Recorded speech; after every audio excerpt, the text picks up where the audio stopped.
Hey, how's it going? I finally made it out back here to Lake Pleasant. It's 6:40. I wish I could have got here at 6 o'clock. We'll see if there's a topwater bite. It's actually a little bit more windy than the weather had said it was going to be, but I'm going to try this Zoom frog. I'm doing it on a spinner bait, on a spinner reel, and it's, I don't even know how long this is, 6'6". I don't think I have to worry about it being 7 though, because these Gamakatsu hooks, once you set the hook, it doesn't come out, so I should be good. Let's see if I can get something. Alright, so I'm out here. I've been trying different things, and I tried this Texas rig, but I've also tried it weightless like this. I've had 2 on, so I think this is the pattern. Just weightless, extreme low profile. Let's see if I can get one on camera. Let's see if I can get it this time.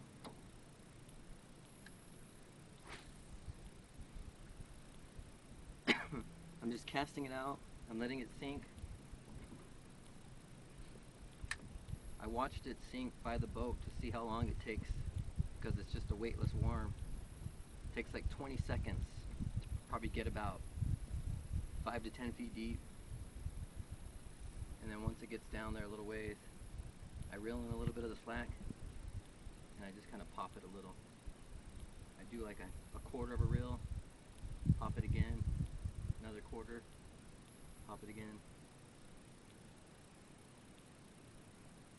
I know the fish are out here. I've seen them this morning jumping around. They didn't want the topwater bite. I've seen boats come and go, but I'm not going to leave. If I know the fish are out here, I'm going to keep trying until I figure out what they want.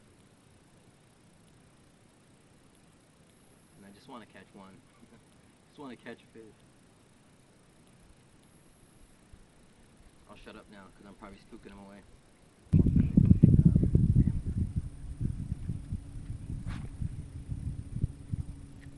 Clouds overhead. Oh, I want to catch these bass. Or this bass. Might be one. We'll find out.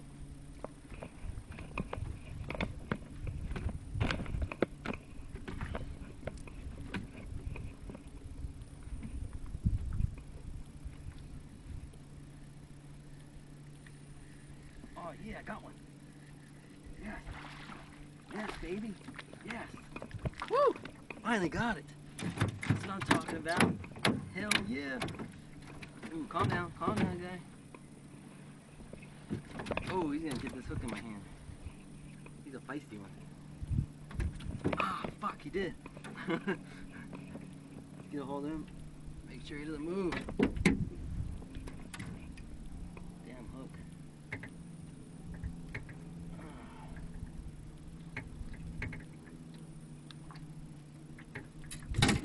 Oh.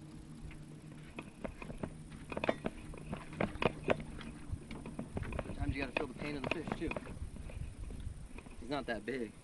I thought he was bigger. I thought I saw a bigger one out here. Let's measure him. Measure him and see how long he is. He's probably about, I'm guesstimating 14 inches. Yep. 14 inches. At least I caught one today. I've been fishing for a while out here. I haven't given up. But it's a nice bass. Smell them out. It's a Lake Fork guy thing to do. Bleeding all over the place. It's all good. Nice. Alright, let's get the release on this bad boy. 14 inches.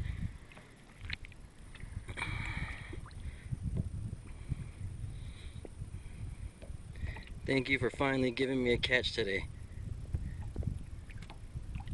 There he goes.